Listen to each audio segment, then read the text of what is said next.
اللهم ارحمنا بالقرآن.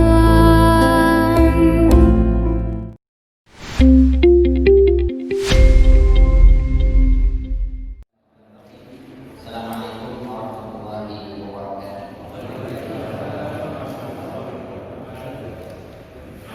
Innal hamdalillah nahmaduhu wa nasta'inuhu wa nastaghfiruh wa nastahdihi wa na'udzu billahi min shururi anfusina wa sayyiati a'malina. May yahdihillahu fala mudilla lahu wa may yudlilhu falan tajida lahu waliyyan mursyida. Asyhadu an la ilaha illallah wahdahu la syarika lahu wa asyhadu anna Muhammadan 'abduhu wa rasuluh alladzi la nabiyya wa la rasula ba'dahu. Faqad qala Allah ta'ala fi kitabihil karim a'udzu billahi minasyaitonir rajim. Ya ayyuhalladzina amanu taqullaha haqqa tuqatih wa la tamutunna illa wa antum muslimun. Amma ba'd, fa inna ashrafal hadits kitabullah wa khairal hadi hadi Muhammadin sallallahu alaihi wasallam. Allahumma rabbana wa barik wa akrimna bil ilmi wa sallim salatan bil hilmi. Allahumma yassir wa la tu'assir fa inna al-yusra wa al-'usra yusrun 'alaik. Bapak Ibu hadirin, para asatidz, guru-guru kami, sesepuh dan orang tua yang dirahmati Allah Subhanahu wa taala. Alhamdulillah, puji syukur kita sampaikan kehadirat Allah Subhanahu wa taala. Alhamdulillah, di kesempatan pagi yang mulia ini saya diberikan kesempatan untuk bisa silaturahim ke Masjid Al-Ittihad di Permata Ragunan. Mudah-mudahan jadi wasilah untuk bisa tolong di sini dan juga berbagi manfaat dengan jamaah sekalian insyaallah. Sekaligus saya mohon bimbingannya dari para asatidz dan juga guru-guru yang ada di sini. Perkenalkan, nama saya Ahmad Bani Hashim, asli Bekasi. Kemudian tinggal di Puri Serpong sejak tahun 2017 atau 2021. Pendidikan setelah pesantren, lanjut lagi pesantren di Libya, tapi bukan anteknya Muammar Gaddafi. Kuliah di sana S1 4 tahun, lalu lanjut S2 di sana 3 tahun, belum sempat menyelesaikan S2-nya lalu terjadi Arab Spring. Kami dipulangkan termasuk bersama dengan Ustaz Adi Hidayat. Lalu akhirnya saya melanjutkan S2-nya di Salemba di UI. Dan aktivitas sehari-hari saya selain juga mengisi beberapa kajian di di wilayah Jabodetabek, juga aktif di Indonesia menerjemah Al-Quran dengan metode Granada serta di dompet Du'afa. Itu barangkali perkenalan yang dirahmati Allah. Insyaallah biidznillah setiap pekan pertama apa ya? Sabtu. Pekan pertama Sabtu subuh insyaallah kita akan mengaji tafsir juz amma. Kenapa enggak tafsir Al-Quran saja? Al-Quran semua atau Al-Quran? Kenapa enggak mulai Al-Baqarah? Karena Al-Baqarah biasanya kurang familiar di telinga kita. Namanya si familiar, tapi ayat-ayatnya sebagian kecil saja yang hafal. Sementara surat-surat yang ada di juz amma hampir kebanyakan kita hafal. Kalau tidak hafal paling enggak sering dengar lah kita. Maka insya Allah kita akan mulai dari juz amma, diawali dulu dengan ta'awuz atau al-isti'adzah atau at-ta'awuz. Kalau di Arab istilahnya al-isti'adzah. Tapi orang kita nyebutnya ta'awuz, baca ta'awuz. Kalau orang Arab bilangnya baca al-isti'adzah. Beberapa tafsir yang saya coba jadikan sebagai referensi, mulai dari tafsir klasik yang sering kita pakai Imam Qurtubi, tafsir Tabari, Ibnu Katsir. Lalu saya tambahkan dengan Al-Mawardi. Imam Al-Mawardi mungkin kurang familiar. Kalau Tabari, Qurtubi, Ibnu Katsir, saya yakin semua kita familiar. Saya tambahkan dengan tafsirnya Al-Mawardi, An-Nukat wal Uyun. An-Nukat wal Uyun ini oleh Imam Al-Mawardi itu beliau mengkompar perbandingan antara pendapat para ulama dari kalangan sahabat, tabi'in dan tabi'in. Biasanya kalau kita mau tahu ayat ini apa sih artinya, oh menurut Ibnu Abbas begini, Imam Mujahid begini, Yahya bin Sa'id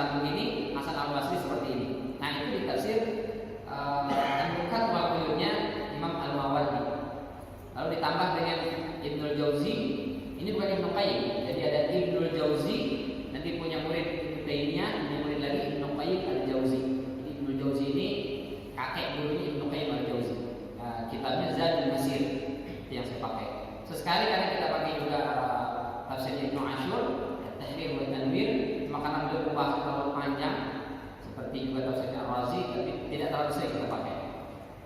Nah, tafsir klasiknya, yang kontemporer yang sering kami pakai adalah tafsir As-Sa'di. Ini satu tingkat di atasnya Jalalain. Jalalain mungkin di atasnya Jalalain dan Nasafi. Nah, di atas Nasafi ini tafsir kalau ini dia tidak mengulik per kata, tapi lebih ke tadabbur gitu ya. Jadi satu ayat ini kalimatnya apa? Bagus sekali tafsir As-Sa'di di Extrul Kalimur Rahman di tafsir Kalamin Mannan. Saya punyanya satu jilid kalau yang seperti ini. Kemarin ada beberapa jamaah yang bertanya ada nggak terjemah bahasa Indonesia? Saya kurang tahu, tapi begitu dicari ada ternyata terjemahnya bahasa Indonesia itu sekitar 3 jilid seperti ini. Ada juga yang bahasa Arabnya juga sama seperti ini. Satu lagi kitab tafsir kontemporer yang saya kami jadikan sebagai rujukan adalah Adwaul Bayan. Ini tafsirnya Syekh Muhammad Amin Asy-Syamriti, beliau orang Afrika, Britania yang biasa aslinya, tapi lama muncul di Saudi. Nah, ini bagus sekali tafsir ini. Tafsir Adwaul Bayan ini menjelaskan ayat dengan ayat. Jadi Al-Quran dengan Al-Quran. Kan tafsir itu yang paling tinggi kata Ibnu Abbas, ayat dijelaskan dengan ayat. Di bawahnya ayat dijelaskan dengan hadis. Bawahnya lagi ayat dijelaskan dengan pendapat sahabat, tabi'in dan tabi'in. Baru setelah itu di bawahnya lagi ayat dijelaskan dengan teori ilmu pengetahuan dan seterusnya, atau bahasa dan seterusnya. Ini yang sering kami jadikan sebagai rujukan. Jika ditanya, kitabnya apa? Nah, itu kira-kira yang tadi. Kalau mau beli salah satunya boleh. Adwaul Bayan ini 10 jilid. Ini satu dari 10 jilid. Tafsir Kalimur Rahman. Kalau enggak, ya kita dengerin aja dari sini ada. Baik. Bapak Ibu hadirin yang dirahmati Allah Subhanahu wa taala, kita mulai dari tafsir Al-Isti'adzah. A'udzu billahi minasyaitonir rajim. A'udzu artinya aku berlindung. Billahi, bi dalam bahasa Arab itu terjemahannya banyak. Di antaranya bisa kepada, bisa dengan. Nanti bi adalah gimana itu? Al-isti'anah. Ada lil muqarabah dan seterusnya, nanti kita baca di tafsir basmalah. Baik. Terjemahannya a'udzu aku berlindung billahi. Ini bi ini bisa kepada, bisa dengan. Kapan dia bermakna kepada dan kapan bermakna dengan? Biasanya kita itu menggunakan kata dengan untuk perlindungan. Kalau berlindung dari sesuatu yang tidak terlalu berbahaya, misalnya terjadi hujan atau hujan, kita berlindung menggunakan payung. Kira-kira terjemahnya, aku berlindung dengan payung atau aku berlindung kepada payung? Dengan. Tapi hujannya lama-lama deras nih, nggak sanggup payung menahan, pasang juga. Akhirnya kita, apa istilah orang Betawi itu, ngadem, nyari tempat yang lebih besar, masjid, gedung, rumah. Nah, kalau sudah pindah berarti bukan lagi dengan aku berlindung dari hujan dengan masjid, bukan, tapi aku berlindung dari hujan ke masjid atau kepada masjid. Jadi kalau kita maknai dengan dua pendekatan tadi, a'udzubillah, aku berlindung, bisa dengan Allah, bisa aku berlindung kepada Allah. Kapan kita berlindung dengan Allah? Ketika masalahnya tidak terlalu berat, kita berlindung dengan Allah. Kapan kita berlindung kepada Allah? Ketika masalah itu terlalu berat. Berat sekali ya Ustaz, ya, tidak sanggup. Kita punya Allah, maka berlindunglah kepada Allah. Itu kira-kira mana? Lanjutnya minasyaitonir rajim. Min itu dari asyaitan, setan.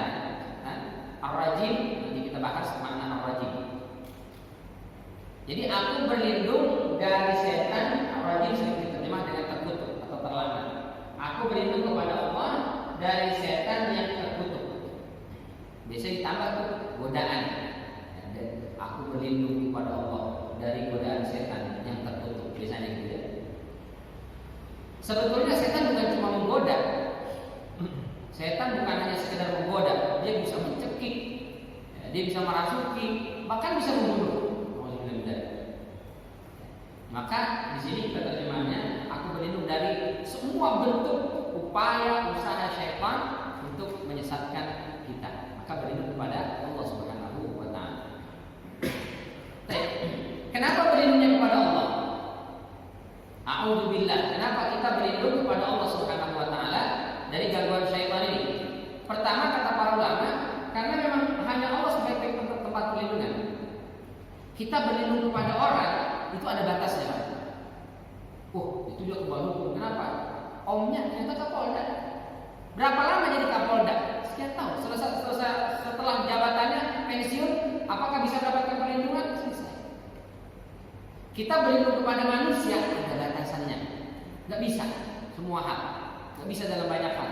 Maka berlindung kepada manusia itu tidak ada apa-apanya dibandingkan kita berlindung kepada Allah Subhanahu wa taala. Allah lah tempat perlindungan yang paling terbaik. Yang kedua, kenapa kita berlindung kepada Allah? Karena setan itu makhluk ciptaan Allah. Karena setan makhluk ciptaan Allah, yang paling ngerti dan paling tahu kelemahan dan kekurangan setan ya Allah. Berlindung dari setan jangan ke manusia, tapi ke Allah. Kalau kita berlindung kepada manusia, manusia dengan setan sama-sama makhluk ciptaan Allah. Boleh jadi manusia nggak tahu kekurangan dan kelemahan setan ini. Maka salah ketika orang diganggu setan datangnya ke dukun. Salah. Karena dukun manusia, setan makhluk Allah, ini sama-sama makhluk Allah. Kemampuannya boleh jadi lebih hebat dari setan daripada manusia tadi. Maka karena Allah yang menciptakan setan, berlindunglah kepada Allah Subhanahu wa taala. Yang ketiga, karena setan tidak bisa menyesatkan hamba yang mengikhlaskan seluruh aktivitasnya untuk dan karena Allah. Nanti kita bahas di surat Sad ayat 80 sampai dengan 83. Yang keempat, kenapa kita berlindung kepada Allah? Karena setan tidak bisa menyesatkan hamba Allah yang beriman. Jadi kalau kita totalitas menghambakan diri kepada Allah Subhanahu wa taala, beriman kepada Allah Subhanahu wa taala, maka setan pasti kalah. Nah, itu kata Bang Haji Romeram ya. Jadi tema. Baik. Nah, ini di antara alasan kenapa kita mesti berlindung kepada Allah Subhanahu wa taala.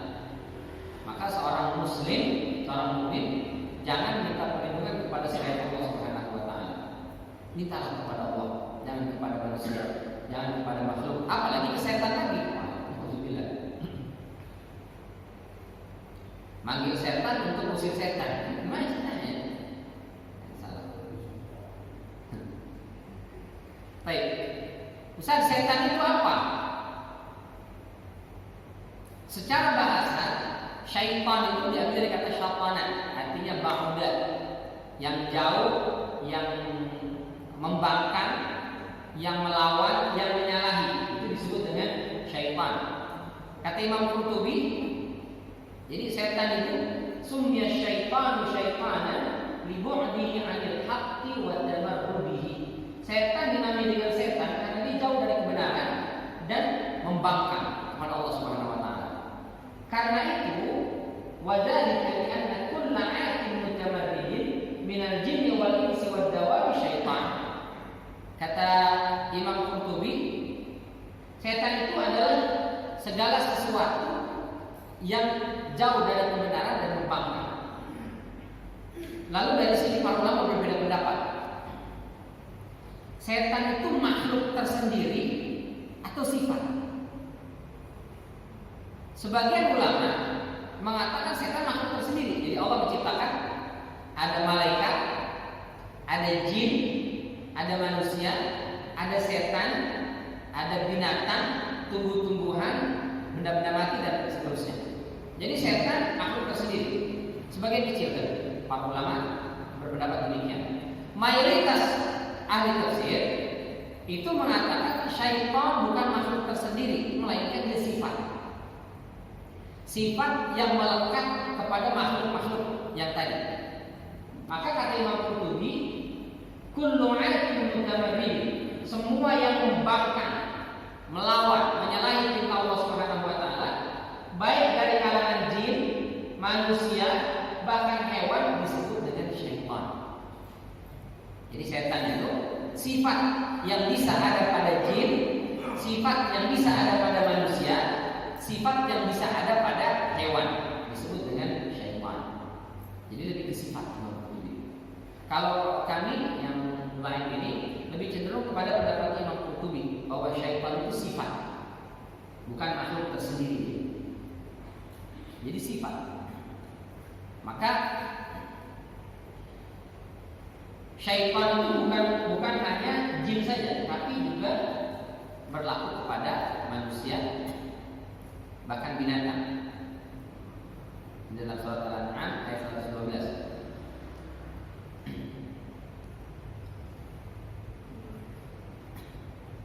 Jadi syaitan juga musuh para nabi dan juga musuh kita manusia. Maka jadikanlah dia sebagai musuh. Nah ini dia. Kata Imam Qurtubi, "Asy-syaitan kullu 'atin mutabarrijin min al-jinn wal insi wad dawab." Jadi setan itu adalah semua yang membangkang, melawan dari kalangan jin, manusia dan juga hewan. Jadi setan itu bisa jin, bisa juga manusia, bisa juga hewan. Maka Allah Subhanahu wa taala sebutkan di dalam surat Al-An'am, "Wa kadzalika ja'alna likulli nabiyyin 'aduwwan." Demikianlah kami jadikan setiap nabi memiliki musuh. Siapa musuhnya? Syayatinal insi wal jin. Setan-setan dari kalangan manusia dan juga jin. Jadi setan manusia dan setan jin. Berarti ada manusia yang disifati syaitan, sebagaimana ada jin yang juga disifati syaitan. Yuhi ba'duhum ila ba'din zukhrufal qawli ghurura. Masing-masing yang orang ini ataupun yang jin ini saling membisikkan perkataan-perkataan yang menipu. Jadi syaitan itu adalah sifat yang kalau dia nggak kelihatan berarti dari jin, kalau kelihatan dari manusia. Jadi jin-jin yang membangkang itu disifati syaitan. Dalam surat Al-Jin kan kata jin itu direkam oleh Allah Subhanahu wa taala, "Wa anna minnal muslimun wa minnal fasiqun." Di antara kami itu ada yang muslim dan ada juga yang enggak.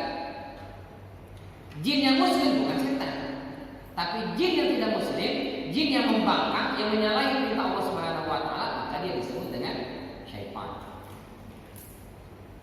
Pun demikian dengan manusia. Manusia yang taat, muslim, ibadah, mukmin dan seterusnya, bukan setan.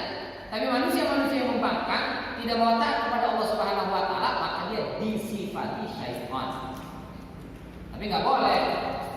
Setan lu, kenapa? Mau sholat, nggak boleh. Apalagi mau dari ngomelin anak, dasar anak setan, disuruh ibadah malah lawan. Nggak boleh. Nanti anak itu bilang, kalau saya anak setan, ada bapak-bapaknya setan. Nggak boleh. Bilang seperti itu. Tapi semua orang yang membangkang, manusia-manusia yang melawan aturan Allah Subhanahu wa taala disifati dengan syaitan. Maka dalam surat An-Nas itu minal jinnati wan nas. Syaitan itu alladzi yuwaswisu fi sudurin nas minal jinnati. Jadi kita berlindung kepada Allah dari syaitan, sifat buruk yang ada pada jin dan juga ada pada manusia. Ini sering baca ta'awudz billahi minasyaitonir rajim, a'udzu billahi minasyaitonir rajim, tapi bertemannya sama pemabuk, bertemannya sama pengganja, bertemannya sama pelaku maksiat. Dia minta perlindungan kepada Allah dari gangguan syaitan, tapi bertemannya dengan setan secara sifat. Lalu hewan, ini hewan. Jadi syaitan bisa juga dari kalangan hewan. Waktu itu Umar bin Khattab diriwayatkan oleh Imam Qurtubi itu dikasih seekor keledai. Kalau beliau naik keledai itu, begitu dibawa jalan keledai ini ngamuk. Rasul Umar itu sampai hampir terbanting, jatuh. Lalu kata Umar bin Khattab, "Anziluni innama arkamtumuni ala syaitan." Tolong bantu saya turun karena kalian menaikkan saya di atas syaitan. Padahal bukan setan, itu adalah keledai, bukan setan. Tapi Umar mensifati keledai ini dengan syaitan. Kenapa? Karena dia membangkang, melawan perintah majikannya. Maka disifati dengan syaitan. Nah, jadi syaitan itu sifat yang ada pada jin, manusia dan juga hewan. Itu karenanya para ulama berbeda pendapat. Ketika Rasulullah SAW memerintahkan kepada kita, ketika bangun tidur, hendaknya kita itu mencuci tangan 3 kali lalu berwudu. Kenapa? Wudunya itu diantaranya adalah istinsyak wal istinthar. Istinsyak itu menghirup air itu sampai masuk ke rongga hidung kita, lalu dikeluarkan lagi. Itu namanya istinsyak wal istinthar. Seorang muslim ketika bangun tidur hendaknya melakukan itu. Kenapa ya Rasul? Kata Rasulullah, fa inna syaitana yabitu ala khayshumi. Karena setan nginep di mana? Di rongga hidung kita. Ini para ulama berbeda pendapat. Setan tidur di rongga hidung itu apa maksudnya? Yang pertama mengatakan memang setan tidur di sini. Lalu sebesar apa setan? Kok bisa bisanya nginep di rongga hidung kita? Tapi kalau makna kedua, jadi syaitan itu adalah sifat yang melekat pada hewan yang membangkang, yang melawan, yang bisa mendatangkan bahaya. Apa hewan yang bisa mendatangkan bahaya? Misalnya bakteri-bakteri yang kotor. Ketika kita bernapas kan, udara masuk disaring oleh selaput-selaput yang ada dalam hidung. Maka ada bakteri-bakteri kotor di sana, terutama ketika kita tidur.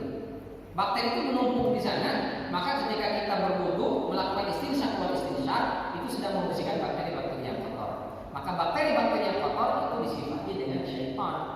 Ya, jadi kalau makna kedua, maksud hadis Rasulullah SAW itu ketika kita istinsyak dan istinsyar adalah membersihkan kotoran-kotoran yang ada di sini, bakteri-bakteri yang bisa mendatangkan bahaya.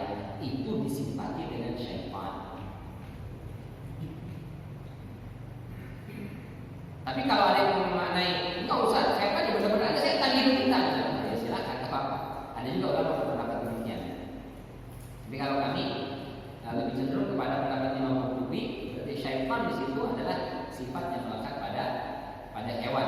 Maksudnya adalah bakteri-bakteri yang kotor.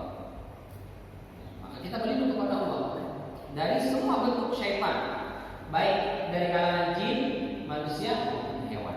Kalau jin nggak kelihatan nih, dan jin nggak kelihatan Pak. Jadi kalau ada orang bisa melihat jin ini secara bahasa dari kata jannah. Jannah itu artinya yang terhalang, yang tersembunyi. Nanti terbentuk nih dari sini beberapa kalimat. Ada al-jin, ada al-jannah.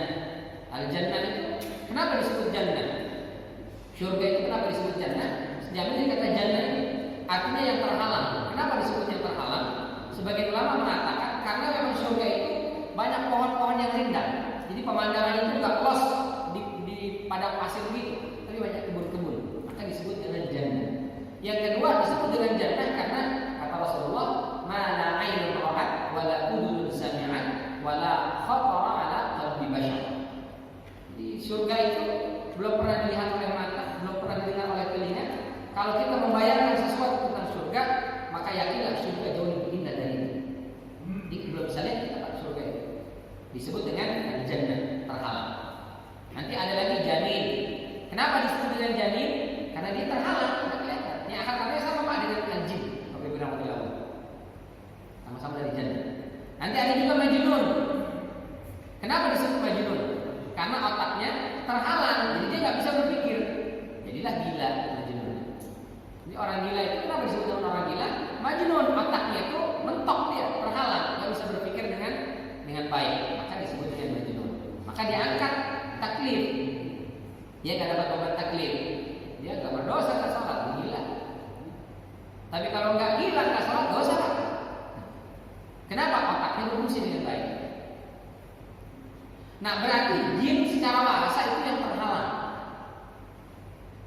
Karenanya Imam Syafi'i, beliau itu mengatakan begini, saya belajar dari seorang syekh meriwayatkan hadis misalnya. Terus tiba-tiba syekh itu mengatakan dia bisa melihat jin. Taraktuhu wa haditsan. Saya akan tinggalkan dia dan juga hadisnya. Saya nggak mau terima riwayat dari dia. Kenapa? Karena orang itu muttahamun bikir, tertuduh berdusta. Bukan berdusta, tertuduh berdusta. Kenapa? Kata Imam Syafi'i, karena Allah Subhanahu wa taala di dalam surat Al-A'raf ayat 27 itu mengatakan dengan jelas, innahu yarahu huwa wa qabiluhu min haitsu la tarawna. Sesungguhnya iblis dan juga keturunannya. Siapa keturunan iblis? Dalam surat Al-Kahfi Allah katakan, kana minal jinni fa fasaqa an amri rabbih. Ayat 50. Iblis itu dari kalangan jin. Jadi bangsanya bangsa jin. Berarti dalam surat Al-A'raf tadi, sesungguhnya iblis dan seluruh bangsa jin yarakum, bisa melihat kalian min haitsu la tarawna, dari arah yang kalian tidak bisa melihat. Maka kata Imam Syafi'i, Allah bilang kita nggak bisa lihat jin, tiba-tiba ada orang ngaku saya bisa lihat jin, maka orang itu kata Imam Syafi'i tertuduh berdusta. Di sini ada yang bisa atau pernah lihat jin? Ada yang pernah Pak? Saya takut nanti tertuduh berdusta.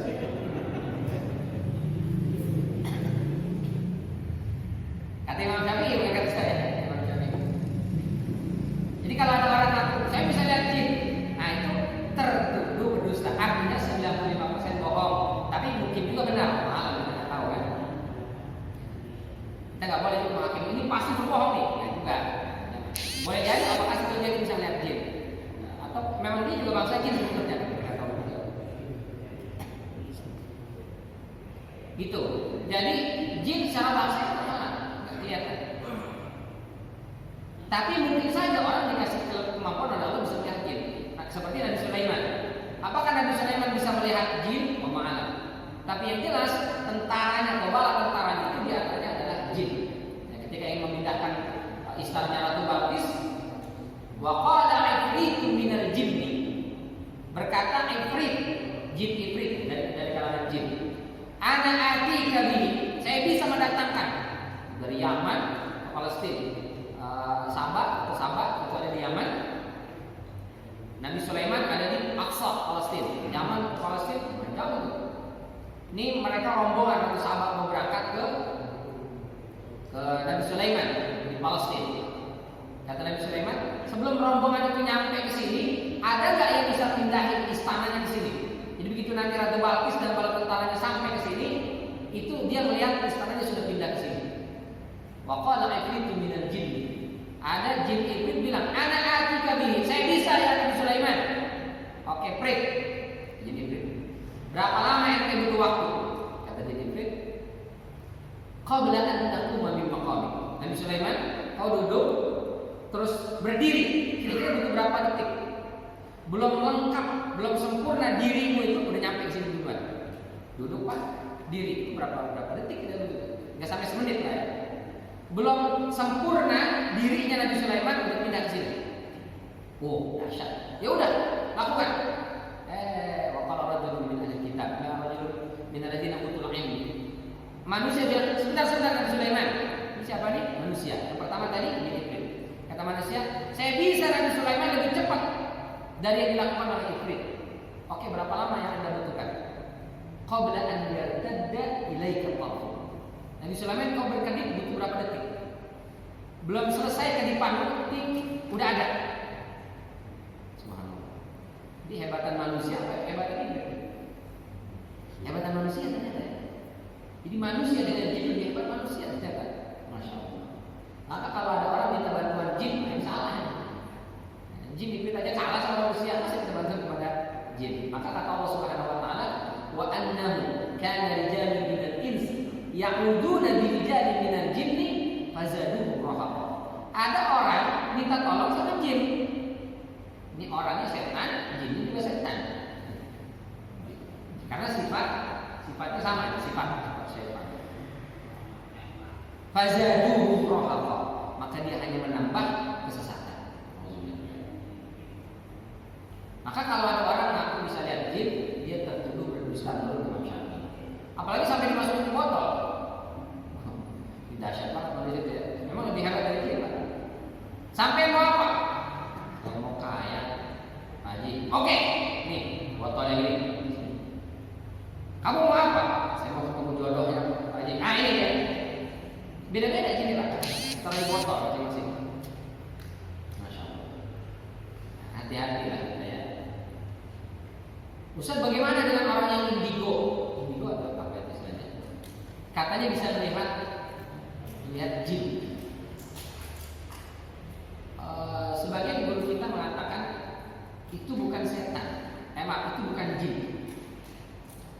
tapi itu adalah bagian dari mazhar al-jin. Jadi bukan jinnya, tapi itu adalah tampilan dari gambaran yang dimunculkan oleh jin. Kenapa? Karena manusia itu tidak memiliki kemampuan untuk bisa melihat hakikat jin itu. Tapi kalau mazharnya bagian dari apa istilah mazhar itu? Mungkin bagian dari kekuatan jin atau apanya lah gitu ya. Nah, itu bisa dilihat oleh manusia. Dan itu pun bisa beda-beda. Tergantung latar belakang orang tadi. Makanya jinnya bisa beda-beda, Pak. Setiap negara. Kalau jin dilihat oleh orang Cina, maka pakai pakaiannya rapi, terus pakai sepatu, pakai jas, pakai tutup kepala itu. Jalannya tangannya ke depan, ancur-ancuran. Itu orang Cina yang lihat jin. Pindah ke Eropa, kalau orang Eropa lihatnya pakai dasi rapi, giginya bertaring. Jadilah vampir. Vampir itu apa sebenarnya? Tapi giliran orang Indonesia yang lihat macam-macam. Ada yang tali pocong diikat sini, kotor, jelek bagaimana. Ada juga yang ngesot, jalan aja nggak bisa, Pak. Jadi macam-macam. Apakah ini hakikat jin? Bukan. Jadi kalau dia bisa melihat, coba jelaskan bagaimana yang kau lihat. Yang dilihat pasti adalah sesuai dengan gambaran kebiasaan masyarakatnya. Kalau itu hitam, gede, jelek gitu. Bahkan beberapa ulama misalnya Imam Asyibli dari kitab Al-Marjan ya, boleh jadi iblis itu adalah makhluk Allah yang cakep luar biasa. Boleh jadi cakep, Pak. Cuma karena dia membangkang melawan Allah kepada Allah Subhanahu wa taala, maka digambarkan serem. Kupingnya gede, tinggi, taringnya panjang, berdarah-darah, matanya membelalak, jelek seperti itu. Padahal boleh jadi aslinya cakep. Maka mungkin saja setan atau jin banyak yang kesel sama orang Indonesia karena digambarnya jelek-jelek. Ada yang bolong lah, ada yang apa lah. Kata setan atau kata jin, maka nggak sejelek itu ganteng. Makanya kita nggak bisa lihat aja. Nah, sebagian ulama kita mengatakan besok menjelang hari kiamat itu akan nampak kelihatan. Atau apalagi hari kiamat itu jelas kelihatan. Dalam surat Qaf itu waqala qarinun. Qarinnya itu akan berkata, dia ngomong kepada qarin, "Ya Allah, nih gara-gara dia nih." Dia kata jinnya itu, "Maaf kalau itu, walakin kan itu dolar itu." Saya enggak misalkan dia sendiri mau. Nah, itu bisa lihat. Nah, di situ baru kita tahu jawabannya. Jin itu cakep atau jelek. Nah, itu baru aslinya. Kalau sekarang orang mengatakan saya bisa lihat jin, oke, bentuknya seperti apa? Sekelebat aja, hitam. Rupanya seperti apa persisnya? Pokoknya gambaran hitam aja. Nah, berarti dia tidak bisa menggambarkan hakikat jin dengan sempurna. Karena itu guru-guru kami mengatakan yang dilihat oleh orang indigo itu bukan jin, tapi mazhar jin. Baik, kita balik ke sini. Berarti syaitan itu adalah sifat yang bisa melekat kepada bangsa jin, karena tidak semua jin itu kafir. Ada jin muslim, ada. Tapi jangan kemudian percaya sama dia. Ustaz, saya berteman sama bekerja sama dan berteman dengan jin. Loh, kok begitu Pak? Kata Allah dalam surat Al-Jin bisa menambahkan kesesatan. Oh enggak, jinnya muslim. Kata siapa? Kata dia. Jangan percaya. Jin kan nggak kelihatan, jangankan yang nggak kelihatan, yang kelihatan aja setan dari kalangan manusia banyak yang bohong. Apalagi yang nggak kelihatan. Lalu dari kalangan manusia, jadi manusia-manusia yang mengajak kepada kesesatan, mengajak kepada perbuatan dosa dan maksiat, nah itu dia disifati dengan syaitan. Tapi bukan berarti dia berubah jadi setan.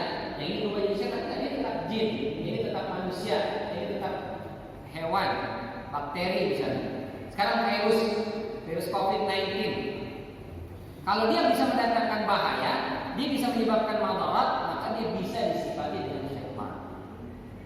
Bisa disifati dengan syaitan. Baik, itu makna syaitan. Jadi syaitan adalah anak keturunan iblis. Tapi kalau dalam Al-Quran disebut lafal syaitan dalam bentuk tunggal atau mufrad, berarti itu menunjukkan iblis.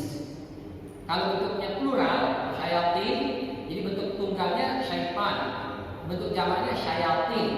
Nah itu berarti kalau syayatin anak keturunannya, anak keturunan iblis. Ini di antara ayat-ayatnya. Saya buka nanti.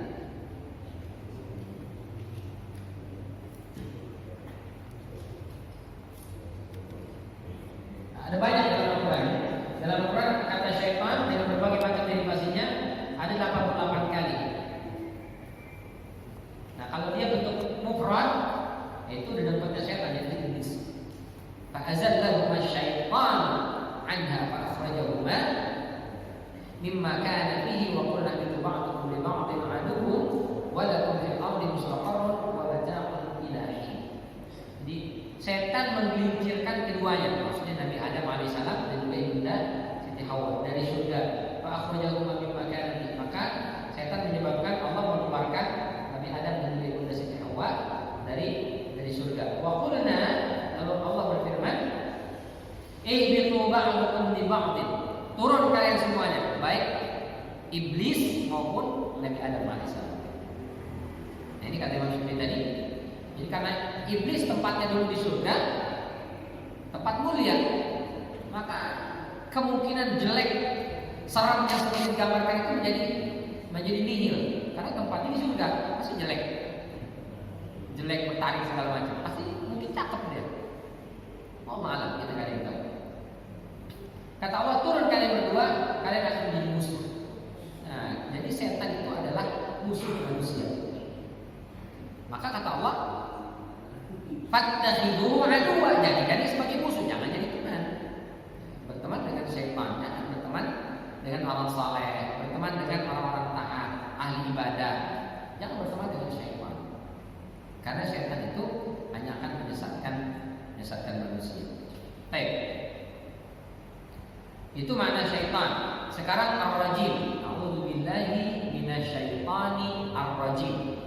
Apa arti ar-rajim? Ar-rajim diambil dari kata rajama. Secara bahasa rajama itu artinya sesuatu yang melempari. Jadi ar-rajim yang dilempari. Maka kita kenal ada istilah rajam. Rajam itu apa? Rajam itu adalah hukuman untuk pezina yang sudah menikah. Jadi sudah menikah, zina. Nah itu hukumannya rajam. Bagaimana bentuk rajam itu? Digali sebuah lubang sebesar badannya. Tidak boleh terlalu lebar dan juga tidak boleh terlalu sempit sehingga tidak masuk. Pokoknya pas badannya. Masuk sampai segini Pak, seleher. Kepalanya itu di luar. Jadi tidak tenggelam sampai kepala, tapi sampai sebahu sini.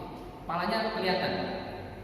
Setelah itu dilempari dengan batu yang tidak boleh terlalu besar dan juga tidak terlalu kecil, sedang, sebesar ini dilempari. Karena kalau dilempari yang gede Pak, prak, mati langsung, selesai. Ini dilempari dengan batu, nggak langsung mati, dia bercucuran darah. Jadi matinya itu karena kesakitan dan kehabisan darah. Itu disebut dengan rajam. Hukuman untuk siapa? Yang sudah menikah tapi berzina. Masya Allah. Secara bahasa rajam. Lalu kenapa syaitan dinamai dengan ar-rajim? Berarti yang dilempari dengan batu. Kita buka Al-Quran, ada beberapa ayat yang menjelaskan tentang itu. Pertama di surat Al-Mulk ayat 5. Walaqad zayyana as-samaa'a ad-dunya bimasabih. Sungguh telah kami hiasi langit dunia ini dengan masabih, jamak dari misbah, lampu. Apa lampu yang menghiasi langit? Ya bintang, planet. Itu yang menjadi lampu penghias langit kita. Wa ja'alnaha rujuman lisyayatin. Lalu kami jadikan lampu-lampu itu, bintang-bintang, planet-planet dan seterusnya, benda-benda langit yang memancarkan cahaya itu, kami jadikan sebagai alat untuk melempari setan. Wa a'tadna lahum 'adzabas sa'ir, dan kami sediakan untuk mereka siksa yang dahsyat, yang mengerikan. Jadi bintang-bintang itu atau benda-benda langit itu ternyata dia sebagai alat untuk melempari setan. Kenapa? Dalam surat Al-Hijr dijelaskan, dan juga surat Al-Jin, Al-Hijr ayat 16 sampai 18, Al-Jin ayat 9. Kata Allah, "Wa laqad ja'alna fis-sama'i burujan wa zayyanaha lin-nazirin." Sungguh telah kami menjadikan di langit itu burujan, sama juga itu ya, benda-benda langit tadi itu. Wa zayyanaha lin-nazirin, kami jadikan dia sebagai hiasan untuk orang-orang yang suka memandang langit. Langit indah ya, ada bintang-bintangnya, ada apa namanya, planet ini indah ya, bagus ya, ada bulan segala macam. Tapi juga wa hafiznaha, kami jaga langit itu min kulli syaitanin rajim, dari semua setan-setan yang rajim, illa kecuali man istaraqa sam'a, siapa saja setan-setan itu yang mencoba mencuri informasi langit, fatatba'ahu shihabun mubin, maka dia akan diikuti oleh panah-panah api. Panah-panah. Dalam surat Al-Jin, wa anna kunna naq'udu minha maq'ida lis-sam'. Ini kata setan atau kata jin dalam surat Al-Jin ini. Dulu kami itu biasa nongki-nongki di langit. Apa nongki? Ini anak-anak milenial istilahnya, nongki. Kalau yang generasi kolonial mungkin nggak tahu nongki. Nongkrong-nongkrong, Pak. Jadi kata jin, kami tuh biasa nongkrong-nongkrong di langit itu. Setan-setan itu biasa ngobrol, nongki di langit. Untuk apa? Lisama, mencuri informasi langit.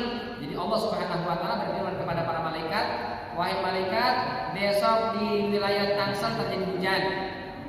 Nanti di sini terjadi ini."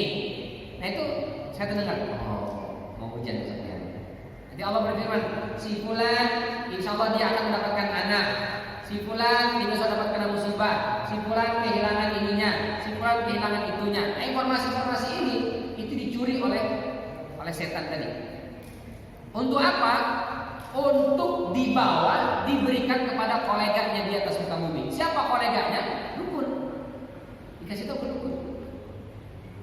Jadi dukun-dukun itu di zaman dulu sebelum Nabi Muhammad SAW, dukun itu tokcer-tokcer, Pak. Kenapa? Informasinya luar biasa dahsyat. Informasi langit langsung. Jadi kita datang ke dukun belum ngomong apa-apa, kamu kehilangan motor. Langsung tahu deh. Belum ngomong belum. Ini lebih hebat daripada dokter. Dokter aja, Pak, yang sekolahnya mungkin ada dokter sini, mohon maaf ya. Sekolahnya bertahun-tahun itu nggak tahu, Pak, penyakit orang. Begitu datang, "Bapak sakit apa?" Dia nanya. Padahal udah profesor dokter, dibilang kedokteran. Tetap aja begitu datang, "Bapak sakit apa?" Nggak ada kita bilang, "Kok dokter nggak tahu, tebak dong kira-kira saya sakit apa?" Katanya udah profesional, kan enggak ya? Nah, itu yang benar. Jadi kalau kita datang tiba-tiba mau berobat, langsung tahu kamu pasti sakitnya liver, kamu pasti sakitnya ini, hati-hati. Nah ini berarti dia punya teman jin. Karena dokter yang benar kita nggak ngerti, Pak. Nggak tahu, kecuali kita yang ngomong, "Ini dok, saya sakitnya ini, oke kita periksa ya." Itu baru benar. Kalau baru datang langsung liver. Ini sakitnya ini sakitnya ini. Wah itu udah langsung tahu, belum ngomong. Itu jangan kemudian hebatnya saya belum ngomong apa-apa tadi udah tahu. Itu yang ngasih tahu siapa? Jangan merasa hebat saya belum baca dia aja. Kenapa? Dia bisa tahu saya belum cerita. Jangan, justru itu yang berbahaya. Dulu sebelum Nabi Muhammad SAW itu dulunya dokter-dokter. Kenapa? Karena kata setan ini, kata jin yang suka curi informasi, kami biasa. Tapi faman yastami'an. Sekarang kalau ada jin coba-coba cari informasi di langit, coba-coba nongki dia di langit itu, yajidahu shihaban rasad, dia akan dapat panah api. Langsung dilempar oleh Allah Subhanahu wa taala dengan benda-benda langit. Jadi kalau ada meteor jatuh, ada bintang jatuh, itu sebetulnya setan lagi disambit oleh Allah Subhanahu wa taala. Ya anak zaman sekarang kan ngerti dia, Pak. Itu ada bintang jatuh, make quiz. Apa make quiz? Bikin permohonan, minta apa? Ini waktu yang mustajab katanya. Kenapa? Karena ada bintang jatuh. Mudah-mudahan itu doa saya dikabulkan. Padahal itu setan lagi ngibrit karena disambit oleh benda-benda langit. Maka dukun-dukun zaman sekarang itu tidak sehebat dukun-dukun zaman Nabi Musa, Nabi Isa dan seterusnya. Zaman sekarang informannya itu nggak sehebat dulu, Pak. Karena dia kalau mau coba curi informasi, resikonya dia disamping, dilemparin di benda-benda langit, mungkin terbakar. Kalau dia punya butut, mungkin bututnya terbakar. Kalau dia punya sayap, mungkin sayapnya terbakar. Dia punya badan, mungkin juga bisa terbakar. Karena itu, apa istilahnya? Harga bantuan jin untuk dukun mahal sekali. Karena dia nyawa dia Pak, jadi taruhannya. Makanya minta tumbalnya nggak main-main, nggak tanggung-tanggung. Dia minta Rasulullah dari minta istrinya, kadang minta anaknya, kadang minta orang tuanya, kadang minta Masya Allah, sering. Nah maka hati-hati, jangan kita kerjasama dengan dukun, apalagi minta tolong sama dukun. Kata Rasulullah SAW, man kata kahinan, dalam riwayat arrafan, barang siapa yang mendatangi dukun atau orang pintar. Kalau kahinan secara bahasa dukun, kalau arrafan dari kata arafat, arif. Orang ini arif bijaksana. Apa itu arif? Pintar, tahu. Nah kalau ada orang yang nggak pernah sekolah tapi ngaku orang pintar, hati-hati. Ada orang pintar, Pak Ustaz, saya berobatnya ke orang pintar. Oke, pendidikannya sampai doktornya. Doktornya di mana? Bukan. Sekolah SD aja nggak tamat. Kok bisa jadi orang pintar? Nah ini hati-hati. Itu disebut dengan arrafan secara bahasa. Kata Rasulullah SAW, kalau kita datang, nanya saja, iseng nanya, itu kata Rasulullah SAW, la tuqbal lahu salatu arba'ina lailatan. Salat dia 40 hari 40 malam diterima. Tapi kalau wasaddaqahu bima yaqul, membenarkan kata-kata dukun tadi, apa kata Rasulullah SAW? Laqad kafara bima nuzila ala Muhammad. Dianggap kafir terhadap Al-Qur'an atau terhadap risalah Al-Nabi Muhammad. Baik, jadi ar-rajim secara bahasa itu artinya dilempari dengan batu. Secara fisik, syaitan dilempari dengan batu yang bentuknya seperti ini. Yang kedua, ar-rajim itu bermakna terkutuk, ya, karena memang dia dilaknat oleh Allah Subhanahu Wa Taala, diusir. Fakhruj minha fa innaka rajim. Keluar kau dari surga, kau rajim, kata Allah. Apa artinya rajim? Terkutuk. Wa inna alaika la'nati ila yaumil. Sesungguhnya kau mendapatkan laknatku, celahanku sampai hari kiamat. Nah, jadi itu diantara makna ar-rajim. Baik, sampai di sini. Ada yang ingin ditanyakan, ditambahkan, atau diluruskan jika saya keliru, pada Allah dalam syukur. Silakan. Assalamualaikum warahmatullahi wabarakatuh. Waalaikumsalam. Kalau dikatakan tadi bahwa setan itu merupakan sifat, tapi dalam suatu pengetahuan menyebutkan bahwa manusia terjadi dari tanah, sementara setan terjadi dari api. Ini kan menunjukkan bahwa setan itu sebenarnya merupakan makhluk, bukan sifat. Bagaimana pendapat Ustaz? Terima kasih. Ya, jazakallahu khairan. Ya. Khalaq ketika ditanya, iblis disuruh sujud kepada Adam. Ya. Sujud kepada Adam itu sebelum situ ya Pak, mohon maaf. Sujud kepada Adam itu bukan sujud lil ibadah. Jadi bukan sujud nyembah, bukan, tapi sujud lil ihtiram, sujud penghormatan. Ini ada kelompok satanisme. Nah, ini banyak digandrungi oleh anak-anak muda yang mohon maaf musik biasanya banyak anak band yang ikut satanisme. Jadi sebelum dia manggung, dia punya ritual-ritual seperti itu. Alhamdulillah. Di antara awal pemikirannya orang nyeleneh, setan itu adalah atau iblis atau setan itu adalah makhluk yang terzolimi. Kenapa? Ketika Allah perintahkan kepada para malaikat untuk sujud kepada Adam, semua malaikat sujud kecuali iblis. Iblis ini benar. Sekarang Bapak disuruh sujud ke makhluk, dengan sujud kepada Allah lebih mau mana? Sujud kepada Allah. Iblis ini dia gak mau sujud kepada Adam karena ada makhluk. Dia mau sujudnya hanya kepada Allah Subhanahu Wa Taala. Ini juga ya. Iblis benar dia berarti, kan? Nah, maka ditegaskan sujud di sini bukan sujud ibadah, tapi sujud ihtiram, maksudnya sujud memberikan penghormatan. Bentuknya pun kita nggak tahu, wallahu alam. Mungkin cuma begini, mungkin respect seperti apa, wallahu alam. Jadi al-inhina kata para ulama, bukan sujud kepala nempel ke tanah nyembah, bukan. Nah, di situ disebutnya iblis. Jadi fasajadu illa iblis. Semua sujud kecuali iblis. Ditanya oleh Allah, Iblis, astakbarta sebelum itu Qala ya iblis, ma mana'aka an tasjuda lima khalaqtu biyadai. Iblis, kenapa kau tidak mau sujud kepada Adam yang telah aku ciptakan dengan kedua tanganku? Astakbarta am kunta minal 'alim. Kamu sombong atau merasa lebih tinggi? Lalu iblis menjawab, ana khairun minhu. Saya lebih baik daripada Adam. Kenapa? Khalaqtani min nar wa khalaqtahu min tin. Kau ciptakan aku dari api dan kau ciptakan dia dari tanah. Jadi yang ngomong siapa ini? Iblis. Dalam surat Al-Kahfi ayat 50, Allah katakan kana minal jinni. Iblis dari bangsa jin. Nabi Adam dari bangsa manusia, diciptakan dari tanah. Iblis dari bangsa jin, diciptakan dari api. Jadi yang diciptakan dari api itu adalah jin. Lalu jin yang membangkang disebut syaitan, sifatnya dengan syaitan. Jadi yang diciptakan dari api itu bukan setannya, tapi jinnya, Pak. Itu barangkali Allah Alam. Ya. Assalamualaikum. Jadi tadi Bapak penyampaian Bapak menyatakan bahwa langit itu sebagai senjata untuk menembak jin. Jadi sekarang ini saya tanya, ini kan ada istilah ilmu pengetahuan itu meteor ya jatuh, ada yang UFO. Jadi kita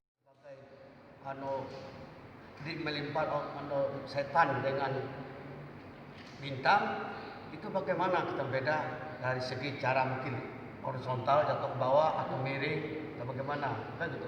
Kalau UFO sama meteor itu jatuh lurus ke bawah, ilmu pengetahuan Pak pengetahuan umum Pak. Nah, kemudian kapan bintang tuh tepat waktu mungkin setelah subuh atau sejak bintang itu terbit kan malam, tidak mungkin siang. Ya. Masya Allah, saya nggak punya pengetahuan tentang UFO. Mungkin nanti ada yang lebih paham. Tapi kalau benda-benda langit, ya, yang dimaksud di sini adalah yang dia jadi penghias langit di sini Allah katakan. Di situ berarti benda-benda yang memantulkan cahaya, baik dia sebagai sumber cahaya atau dia memantulkan cahaya. Nah, yang sangat sering disampaikan oleh ahli tafsir itu adalah bintang dan juga planet-planet atau memang benda-benda langit. Kalau dalam teori ilmu fisika kan setiap hari itu ada jutaan benda langit yang menghantam bumi. Sebenarnya dia bukan hanya menghantam bumi, menghantam semua benda-benda langit karena dia bergerak banyak sekali serpihan-serpihan pecahan-pecahan. Tapi khusus untuk bumi, Allah Subhanahu wa taala katakan kami jadikan langit itu saqfan mahfuzah. Kami jadikan langit itu sebagai saqaf. Saqaf itu artinya langit-langit ini. Ini saqaf namanya. Mahfuzah sebagai ahli tafsir mengatakan isim fa'il bermakna fa'il. Jadi mahfuz tapi bermakna hafiz. Sebagian mengatakan mahfuz ya mahfuz terpelihara. Sebagaimana ayat ini maksudnya apa? Wa hafiznaha. Kami jaga langit itu dari perbuatan-perbuatan jin yang bersifat syaitan yang mencoba mengotori langit tadi itu. Kami jaga. Yang kedua, mahfuzah bermakna hafizah. Hafizah itu artinya langit itu berfungsi sebagai pelindung manusia yang ada di bumi.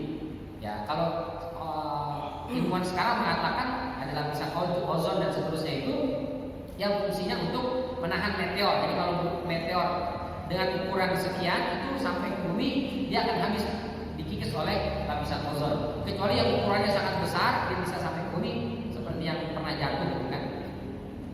Nah, itu semua menurut Al-Quran itu adalah melempar jin, melempar syaitan atau jin yang mencoba mencari manusia tadi. Bentuknya kemana? Apakah horizontal, vertikal, alam tergantung setannya nanti. Tapi yang jelas, karena setan ini nanti dia mencuri informasi langit, nanti turun dibawa ke bumi, diberikan kepada penduduk tadi. Nah, jadi adalah syaitan. Itu ya Pak. Allah alam. Ya. Waktunya ya. Waktu dalam bintang kita itu menjadi itu apa tuh subuh atau sejak tidak terbit ya dengan beda secara kata gimana beda? Allah alam, karena kalau siang dan malam itu kan hanya ada di bumi. Tapi kalau kita sudah keluar dari bumi di atas, itu tidak ada siang dan malam. Ya semuanya sama. Ya, bumi dia malam itu siang dan malam itu kan bumi. Itu pun bagian yang terkena sinar matahari dia akan malam siang, yang tidak terkena sinar matahari dia akan malam.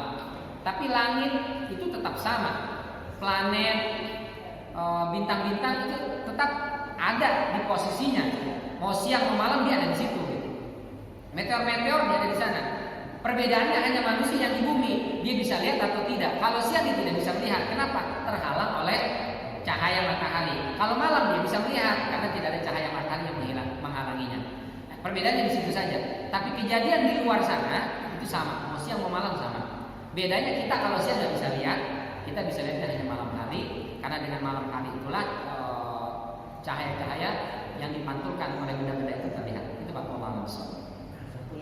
Ya. Ya, silakan jangan. Ini kan sama teknologi yang maju. Ini ada seorang yang mengetahui ilmu. Seorang ustaz bermimpi dengan Nabi Muhammad. Nah ini kan menjadi keren zaman sekarang. Itu bagaimana kita menurut pandangan Bapak dari segi agama seorang bermimpi Nabi Muhammad bicara dengan Muhammad, kira-kira ciri-ciri orang itu bagaimana Pak? Orang yang bagaimana? Apakah seperti saya?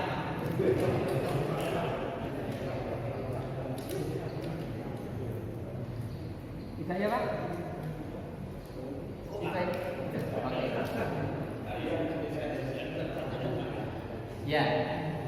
Hadisnya ada itu. Kata Rasul sallallahu alaihi wasallam, "Man ra'ani bil manami faqad ra'ani." Barang siapa yang melihatku dalam mimpi, maka dia betul melihatku.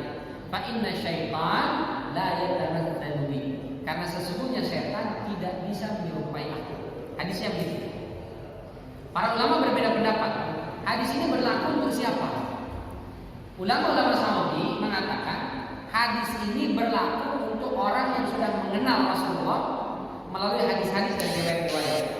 Bapak Ibu bisa kenal Rasulullah dari hadis-hadis. Kita baca misalnya kitabnya Abu Isa At-Tirmidzi, Syama'il Muhammadiyah. Itu dijelaskan Pak, bagaimana Rasulullah, pipinya adalah pipinya, giginya, bahunya, rambutnya, warna kulitnya, itu semua dijelaskan betul detail. Sehingga ketika kita baca, oh Rasulullah seperti ini. Lalu dia bermimpi melihat orang seperti yang dia baca dari hadis ini atau dari kitab ini, maka itu adalah betul Rasulullah SAW. Ini ulama-ulama Saudi. Tapi ulama-ulama Mesir atau ulama-ulama Barat ya, Afrika Utara, Mesir, Sudan, India, Tunisia, Maroko, itu mereka mengatakan hadis ini berlaku untuk semua umat Islam. Kenal atau tidak kenal nabinya secara fisik, kalau dia yakin dalam mimpi itu adalah Rasulullah, maka hadis ini berlaku. Misalnya, saya belum pernah Ustaz baca kitab Syama'il Muhammadiyah, tapi saya sering dengar bagaimana guru-guru kita menceritakan Rasulullah, sifatnya, karakternya. Kalau saya mimpi dalam tidur saya, ya Ustaz, itu betul-betul saya yakin 100% itu Rasulullah. Itu bisa berlaku untuk ulama-ulama Maghrib. Tapi untuk ulama-ulama Sahabat Timur tidak berlaku. Tinggal kita ikut mazhab yang mana. Kalau saya yang dhaif ini, saya cenderung lebih cocok dengan pendapat yang kedua. Jadi kalau kita yakin itu adalah Rasulullah, maka itu adalah Rasulullah. Bagaimana cirinya? Pertama, yang kita lihat itu adalah Rasulullah berdasarkan keyakinan. Jadi kita lihat itu yakin 100% itu adalah Rasulullah. Itu biasanya begitu Pak. Jadi orang yang mimpi ketemu Rasulullah dia yakin. Dari mana yakinnya kita tahu. Pokoknya begitu saya lihat itu yakin. Kayaknya semua yang ada di situ masih tahu ini Rasul. Saya juga nggak tahu. Saya kalau disuruh menceritakan juga nggak bisa menggambarkan dengan detail. Tapi saya yakin itu Rasulullah. Itu tanda pertama. Tanda kedua, biasanya ketika kita mimpi Rasulullah itu menangis. Nggak merasa itu menangis. Kita nggak tahu nangis kenapa. Ya, karena saking rindunya umat Islam ini dengan Rasulullah sampai menangis. Itu diantara cirinya. Jadi kalau dia yakin betul itu adalah Rasulullah, maka itu adalah Rasulullah. Tapi kalau dia cerita kemudian ditambah-tambah itu lain persoalan ya. Kita berbicara tentang hakikat mimpinya. Jadi memang ada hadis Rasul mengatakan seperti tadi yang saya sampaikan. Tinggal bagaimana Bapak ikut mazhab yang mana? Kalau ikut mazhab ulama Saudi, nanti baca dulu Rasulullah, kenali dulu, benar-benar. Tapi kalau ikut ulamanya Maghribi, itu kalau sudah yakin itu Rasulullah, insyaallah itu Rasulullah. Gitu Pak. Cuma biasanya orang kalau mimpi ketemu Rasulullah, biasanya dia nggak cerita kemana-mana biasanya. Mungkin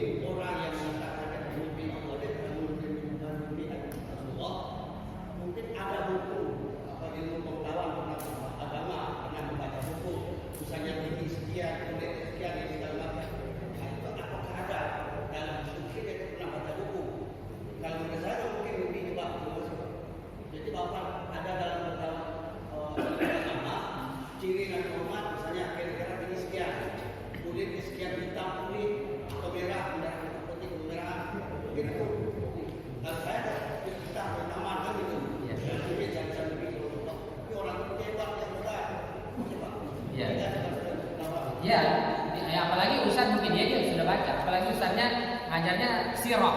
Sirah kan pasti baca lah. Kalau ada ustaz ngajar sirah kemudian dia tidak baca tentang Rasulullah, mungkin kayaknya agak naif. Kita tidak versi tertentu ya, tapi siapa saja itu bisa bermimpi bertemu dengan Rasulullah. Syaratnya kita pelajari kenal Rasulullah, sering baca. Tadi kitab Syama'il Muhammadiyah itu sudah diterjemahkan ke bahasa Indonesia.